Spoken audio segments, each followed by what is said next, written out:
Dual Sympathy is a side-scrolling beat-em-up that follows the events of the Full Metal anime, with the player taking control of Ed on his journey to find the Philosopher's Stone. For anyone familiar with Final Fight or Streets of Rage, you'll know exactly what to expect, with you having a range of basic attacks that can be stringed together to perform various combos, and of course a huge part of the series is alchemy, and you've got the ability to wield it here in battle. There are various sets available of these special moves that can be flipped through with a simple touch. For example, one set gives you control of fire, while another gives you control of Ed's ability to create cannons. To help break up the action, there are various puzzles that are scattered throughout each level, and some of them are as simple as drawing different shapes on the touchscreen, whereas others involve you having to figure out how to destroy a certain object. They aren't exactly the most exciting parts of the game, but they do happen often enough to keep the otherwise basic beat-em-up gameplay a bit more interesting. When you're not solving puzzles or beating down enemies, you'll find yourself running into one of the bosses in the game, and here you'll find series favourites that all have different attacks and strategies, but what helps mix it up is how you'll have to use the environment to your advantage during these encounters, from having to activate certain transmutation circles or destroy pillars blocking the path forward, which serve to add a bit of variety to the boss fights. Topping it all off is the inclusion of several unlockables that range from new characters that fans of the series will know and love, completely new modes and minigames that really help the longevity of the experience. For fans of Full Metal, there's a lot here to enjoy, but even if you're not and are just fond of beat-em-ups in general, it really does offer enough to stand on its own.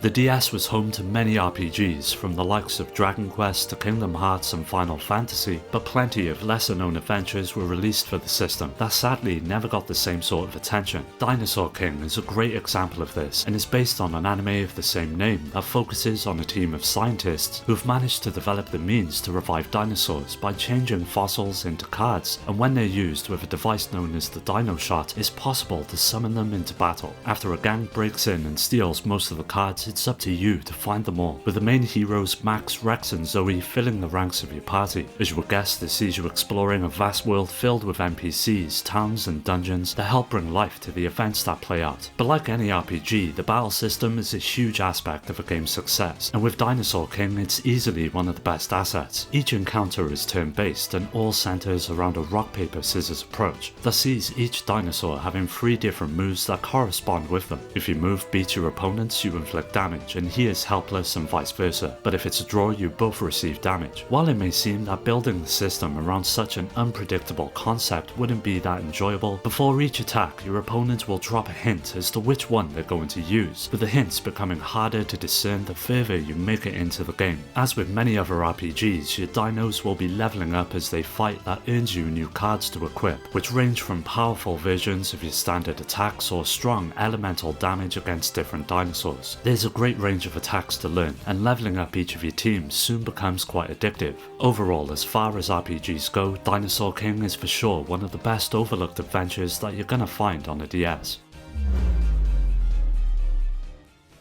When it comes to racing games on the DS, it can be a bit of a hit or miss. On the one hand, you've got classics like Mario Kart, but also plenty of underwhelming races that completely miss the mark. Thankfully, Race Driver is one of the more competent examples, and comes along with what many would expect, a ton of content to unlock, as well as a bunch of modes to try out, with the World Tour being the main attraction. Here you're presented with a series of races to compete in, and you're rewarded credits which can be used to purchase new cars from a range of real-life manufacturers, such as Nissan, Audi and Honda. It may sound like it's a simulator, but once you get out onto the track you'll slowly begin to realise that Race Driver takes a much more arcadey approach to its gameplay, with all of the cars being to accelerate quite quickly, take turns at high speeds, and overall feel very responsive. That's not to say that all of them feel the same though, as depending on what car you choose there are subtle differences, and with nearly 30 of them available in the game as well as 32 tracks on which to race, you won't be getting bored with it anytime soon. When the time comes to take a break from the racing, you can get creative by having the option to customize your car as well as the ability to create your own tracks from scratch. This feature makes the game endless, and it's really easy to create them as it takes advantage of the touchscreen, allowing you to simply drag and drop different parts of the circuit into place. To top all of this off, you get a pretty robust multiplayer mode that can be played with one cartridge, allowing you to share the experience with friends and challenge each other on one of the many different tracks the game offers. So if you like racing and have already played the likes of Mario Kart to death on the DS, then Race Driver Create and Race will make a welcome addition to your collection, and with it being so cheap to pick up, there's no reason not to.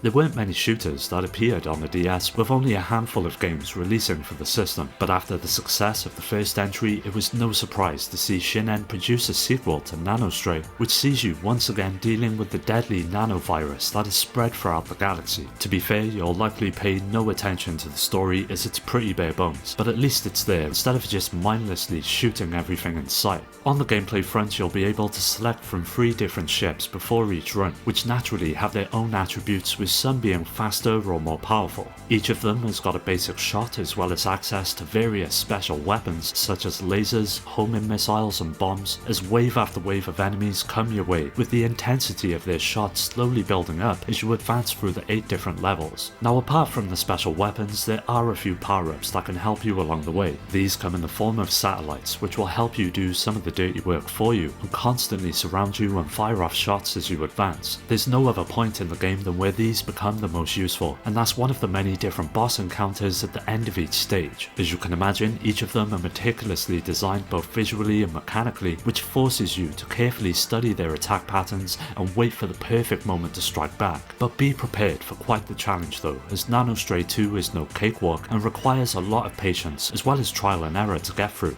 Now, apart from the main mode, there are a couple of others to try out as well, with challenge being one of the best. Here there are various conditions to complete, such as surviving a certain amount of waves, earning a specific score, or killing a certain amount of enemies. So if you like shooters and are looking for something to play on the DS, then Nanoray II is a great option. The DS was home to many bizarre experiences, like Feel the Magic for example, but Pray the Stars is easily one of the strangest but most enjoyable of the lot. It all centres around 4 mysterious monsters that begin to appear around the world and chow down on everything in sight, may that be the land itself, the sea, or one of many different creatures or types of food on the earth. As the player, you take on the role of one of these monsters, with the goal simply being to eat as much as you can to achieve the highest score possible. At first, the gameplay might come across as quite simple, with you only having to tap the A button repeatedly to eat one of the many different objects, but as the game progresses, it gradually introduces new mechanics that serve to shake up the gameplay and make it a bit more engaging. For example, there are moments when devouring an object that small creatures may start to fly out of it, and by pressing Y you can suck them in and gain additional points, or spit them out with B to use as a projectile against the other monsters. The more you eat, the bigger you get, and some items can only be eaten if you're a certain size, which is all beholden to the stomach gauge that slowly builds the more you consume. Now there's 3 different levels, 1 to max, and when taking on bigger objects, you can trigger an ability that allows you to eat them, and by doing so you'll enter a sort of rhythmic minigame where each of your chomps need to be timed correctly in order to succeed. Like many DS games, it also takes advantage of the unique inputs offered by the system, mainly the microphone, which can be blown into to keep the other monsters away from objects, or to push them off the edge of each stage to knock them out of the round entirely. Ultimately, Pray the Stars is a pretty weird experience, but for those of you who are fond of the strange and bizarre, as well as easy to pick up and enjoy gameplay, it's definitely worth adding to your collection. Treasure has always been at the forefront when it comes to shooters, and Bango Spirits is easily one of the best they ever produced, that was sadly overlooked by many. It sees you jumping into a small but powerful mech, with your mission being to take down a crime syndicate who are causing havoc throughout the galaxy, and its gameplay is a masterclass in controlled chaos. The game's defining feature is its weapon system, which offers 2 different pilots with unique abilities. One of them fires homing missiles, which are perfect for open spaces and tracking targets, whereas the other shoots lasers that bounce off the walls, making it ideal for tight corridors or hitting enemies that are out of reach. You get to switch between the 2 pilots on the fly, allowing you to adapt to whatever the game throws your way, and apart from the standard weapons, you've also got a super attack, which allows you to send over 100 missiles at once and clear the screen in a flash. Apart from the weapons themselves, a huge emphasis on combos is what makes the gameplay so much fun, and by destroying enemies and objects in quick succession, you can build it up and unlock access to a shop where various upgrades like stronger bullets, health recovery and shields are available to buy. There are nearly 50 levels to make your way through, with the main goal being to reach and defeat the boss at the end of each stage, but the journey is often anything but straightforward. The stages range from open battlefields to intricate mazes, with some of them incorporating destructible elements and puzzles that further add to the challenge, making the otherwise simple gunplay all the more engaging. For anyone fond of Treasure's other classics like Gunstar Heroes or Radiant Silvergun, Bango Spirits is definitely on the same level, and in no way will it disappoint. It's clear as day to see where Magician's Quest got its inspiration from, and that has to be Animal Crossing. Even though it does throw a few of its own ideas into the mix, it's generally the same concept, allowing you to decorate your room, talk to the town's inhabitants, even down to the basic toolset, such as your shovel, fishing pole and net, and of course you'll also be keeping an eye on the in-game clock to see when things will happen within the game. But that's where the similarities end, and instead of just leaving you to your own devices to make your own goals, Magician's Quest sees you taking part in the School of Wizardry, and in addition to the passing of seasons and all that comes with it, you'll be handed out weekly quests as part of your education that task you with completing a variety of different activities, from having to catch certain types of fish or insects to collecting enough materials to craft an item. More interesting though has to be the weekly magic classes that come as part of your in-game education. It introduces something called magic linguistics, a range of symbols that can be linked together to cast spells and make incantations and create all sorts of effects in the world around you, as well as communicate on a very basic level with NPCs. But at the heart of the experience is the game's currency known as Rich, which soon becomes vital to acquiring one of the many items you can find throughout the game. There's a few ways to earn it, from offloading some of your supplies like flowers to nearby shopkeepers, or going on the hunt for treasure, which nets you a far greater amount of Rich. Magician's Quest was definitely targeted at Animal Crossing fans, so if you enjoy the open world real-time gameplay of that series, then this is definitely worth checking out.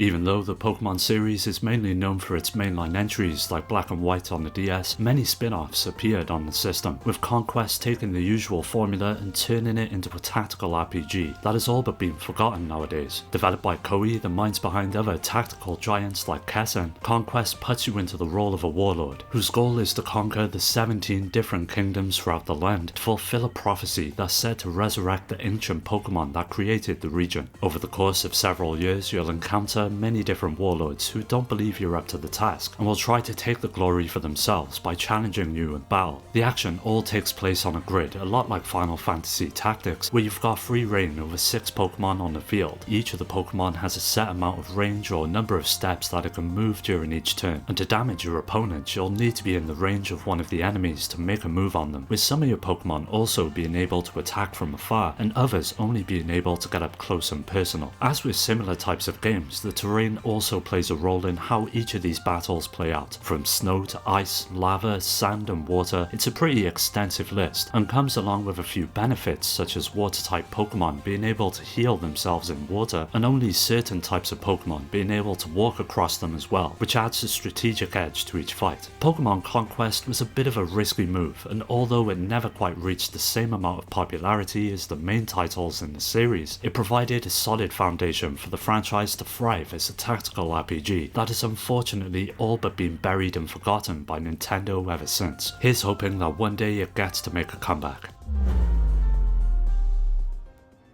Master of the Monster Lair is a rather quirky take on the usual RPG formula, with the basic premise of the game all revolving around a young man known as Owen. After finding and talking Shovel, the mayor tasks you with digging out a series of dungeons to create a suitable habitat for the various monsters that reside in the depths below the town. To be fair, the story beats are pretty few and far between, but the gameplay loop is so engaging that it all but fades into the background as you spend your days in the dungeon and clear out the spaces to create rooms. After you've finished, you'll head back home and eat a meal to increase your stats, and then return the next day to repeat the process. You'll often find that the monsters who appear in the rooms hold items, and if you want any of them you'll have to be prepared to fight. These items you can find are typically things that you can use, and occasionally you'll come across items that the villagers in town want, and you can trade the item for a new skill or food recipe that'll help you develop your character. Now the battle system itself is pretty basic to be fair, and takes the form of a turn-based setup where you're free to perform one of many different skills skills to help keep the enemies at bay.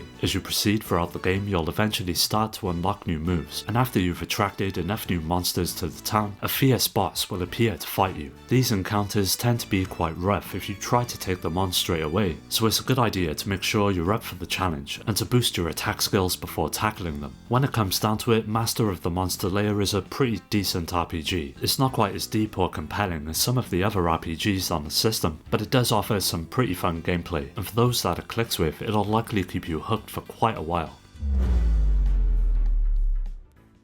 The first Drawn to Life was a really compelling game, and much like its name suggests, it was all built around a DS stylus, with the player having the ability to draw what they want and see their creations come to life on the screen. The next chapter is very much more of the same, but that's in no way a bad thing, as the concept is just as enjoyable as it was in the first game and sees you having to draw your own hero as you take on a range of levels, with your creativity being your best weapon. There's several different forms you can take on, with the humanoid being able to wield guns and maces, the blob form being able to squeeze through tight gaps, and finally the spider, which can climb walls and shoot webs. At the beginning, you've only got access to the humanoid, with your weapons being able to be upgraded through the use of coins that can be found throughout each level. As I mentioned though, the ability to draw is one of the game's best features, and in some stages you'll enter what are known as action draw sections, where you've got to draw a path for the hero that he wouldn't normally be able to cross. This sees you drawing platforms to jump on, or creating boulders by drawing circles that can then roll downhill and take out a bunch of enemies. It even allows for some clever ways to solve puzzles, such as drawing a heavy weight and dropping it on a seesaw to send your hero through the air. It's a really cool system that's only held back by the player's imagination, as most of the items, stage elements, weapons and hero forms must be drawn using the touchscreen. Of course, if you're not really the creative type, the game comes along with a vast selection of templates that can easily be used instead, but end up taking a lot of the fun out of the game if I'm being honest. Whilst it's not without a few flaws, the next chapter makes great use of the DS hardware, and for anyone looking for an easy to pick up and play platformer that's absolutely bursting with style and charm, then this is the game for you. Well, that does it for today's video. Don't forget to subscribe and hit that bell to get notified about new videos, and you can also follow me on all of the socials, which are linked below to stay up to date, and also join my growing community on Discord to meet many like-minded gamers to continue the conversation with. I'd like to give a special shout out to my Patreon supporters Rhino, Skill Jim, Shuden, Richard,